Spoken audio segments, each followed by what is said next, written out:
បារាំងប្រកាសស្វាគមន៍ការសម្រេចចិត្តរបស់កម្ពុជានិងថៃក្នុងការបំពេញការងាររួមគ្នាដើម្បីដោះមីននៅតាមព្រំដែនប្រទេសបារាំងស្វាគមន៍ចំពោះភាពរីកចម្រើនក្នុងក្របខ័ណ្ឌនៃកិច្ចប្រជុំថ្ងៃទី10ខែកញ្ញារបស់គណៈកម្មាធិការកិច្ចការព្រំដែនទូទៅរវាងកម្ពុជាថៃ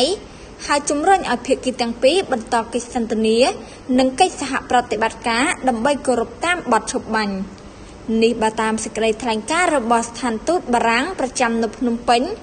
ដែលបានផ្សាយលើទំព័រ Facebook នាថ្ងៃទី16ខែកញ្ញាបើតាមស្ថានទូតប្រទេសបារាំងស្វាគមន៍ជាពិសេសការសម្រេចចិត្តរបស់ភាគីទាំងពីរ